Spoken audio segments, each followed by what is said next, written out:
안녕하세요. 지식과 통찰을 나누는 시간입니다. 우리는 매일 뉴스를 통해 수많은 경제 지표를 접합니다. 주식시장이 사상 최고치를 경신했다는 소식, 실업률이 안정적으로 유지되고 있다는 발표들. 이 숫자들은 우리에게 안정과 번영의 그림을 보여주는 듯합니다. 하지만 만약 우리가 보고 있는 이 화려한 데이터가 사실은 정교하게 만들어진 신기루에 불과하다면 어떨까요? 오늘 우리는 공식 발표 뒤에 숨겨진 경제의 민낯, 그리고 다가오는 거대한 변화의 신호들에 대해 깊이 파고들어 보고자 합니다. 지금 우리가 살고 있는 시대는 많은 전문가들이 별표의 시대라고 부릅니다. 발표된 수치가 나중에 슬그머니 수정되는 일이 비일비재하기 때문입니다. 단 한 번의 수정으로 80만 개가 넘는 일자리가 증발해버리는가 하면 공식적인 인플레이션 수치는 우리가 마트에서 체감하는 물가와는 전혀 다른 이야기를 합니다. 최근에는 정부의 일시적 업무 정지, 즉 셧다운으로 인해 10월 실업률 데이터가 아예 발표되지 못하는 상황까지 벌어졌습니다. 수년간의 데이터 수정과 혼란 속에서 중앙은행인 연준은 말 그대로 안개 속을 헤매며 중요한 결정을 내려야 하는 처지에 놓였습니다. 이처럼 정부가 제공하는 데이터가 어둠 속에 있을 때 민간 시장은 오히려 더 크고 명확한 목소리로 비명을 지르고 있습니다. 채권왕으로 불리는 제프리 건들락은 1조 7천억 달러 규모의 사모신용시장을 쓰레기 대출이라고 부르며 2006년 서브프라임 모기지 사태의 부실과 똑 닮았다고 경고했습니다. 바로 그때 유럽으로부터 거대한 신호가 도착했습니다. 유럽 최대 은행 중 하나인 UBS가 규제를 피해 본사를 미국으로 이전하는 것을 비밀리에 검토 중이라는 소식이었습니다. 이는 단순한 기업 이전 이상의 의미를 가집니다. 세계 금융의 중심축이 흔들리고 있다는 증거이기 때문입니다. 한 전문가는 이 현상을 종이 자산이 실물 자산에게 우위를 내주는 역사적 전환점이라고 해석합니다. 수십 년간 세계를 지배해온 금융상품, 즉 종이의 시대가 저물고 금이나 에너지 같은 손에 잡히는 돌, 즉 실물 자산의 시대가 오고 있다는 것입니다.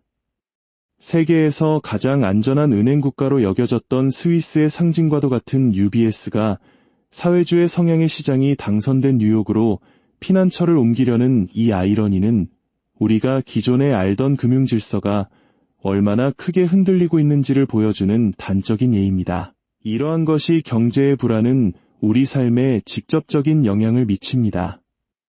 많은 분들이 한국 사회에 K자형 양극화를 피부로 느끼고 계실 겁니다.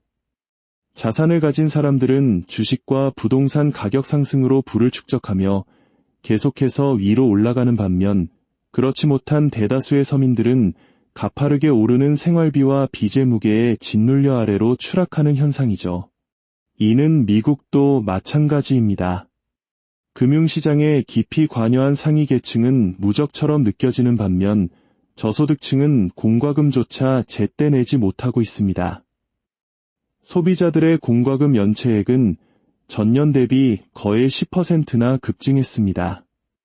이것은 조작할 수 없는 사람들의 실제 고통을 보여주는 데이터입니다. 한국의 많은 젊은이들이 영끌과 비투로 힘겨워하는 것처럼 미국의 서민들 역시 학자금 대출 상환 재개와 기록적인 자동차 할부금 연체율로 신음하고 있습니다.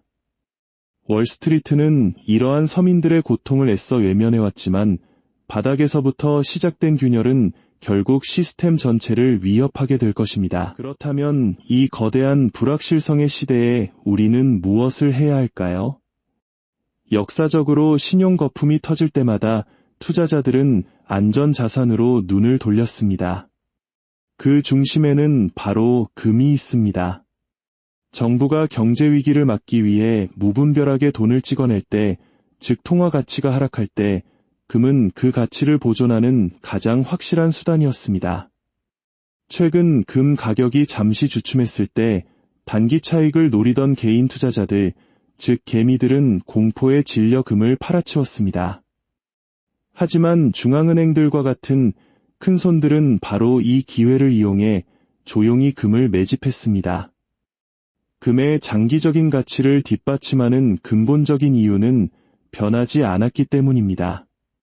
달러 중심의 세계 경제 질서가 흔들리고 각국이 외환 보유고를 다변화하려는 움직임 속에서 금의 역할은 더욱 중요해질 것입니다. 어쩌면 실버, 공급 불균형이 훨씬 더 심각해 더 큰 잠재력을 가지고 있을지도 모릅니다. 그렇다면 기술주에 대한 미련을 버리지 못하는 분들은 어떻게 해야 할까요? AI가 미래라는 사실을 부정할 수는 없습니다. 하지만 AI 혁명에는 치명적인 아킬레스건이 있습니다. 바로 막대한 양의 에너지를 필요로 한다는 점입니다. AI의 미래는 그것을 구동하는 데 필요한 에너지만큼만 밝을 수 있습니다. 그리고 그 에너지는 매우 희소합니다. 따라서 AI 기술 기업에 고평가된 주식을 쫓는 대신 AI 혁명의 기반이 되는 에너지 기업에 투자하는 것이 훨씬 현명한 전략일 수 있습니다. 이는 마치 19세기 골드러시 때 금을 캐는 사람들에게 청바지와 곡괭이를 팔았던 사람처럼 혁명의 과실을 더 안정적으로 얻는 방법입니다. 종이로 된 기술주를 파고 실물인 에너지를 사는 것, 이것이 바로 현재의 금융지형에서 가장 중요한 생존 전략일 수 있습니다. 오늘 우리는 공식 데이터의 안개, 다가오는 부채의 폭풍, 그리고 K자형 경제의 냉혹한 현실에 대해 이야기했습니다. 또한 이러한 혼돈 속에서 실물 자산, 특히 금과 에너지가 어떻게 우리의 자산을 지키는 방주가 될 수 있는지 살펴보았습니다. 세상은 거대한 전환점에 서 있습니다. 눈앞의 화려한 숫자에 현혹되지 않고 그 이면에 있는 구조적인 변화를 읽어내는 지혜가 그 어느 때보다 필요한 시점입니다. 여러분의 자산 포트폴리오는 이러한 변화에 대비되어 있습니까? 오늘 이야기가 여러분의 경제적 통찰력을 넓히는데 도움이 되셨기를 바랍니다. 이러한 깊이 있는 분석이 유익하셨다면 좋아요와 구독을 통해 지혜를 널리 공유해 주십시오. 여러분의 모든 걸음에 평안과 현명이 함께하기를 기원합니다. 감사합니다.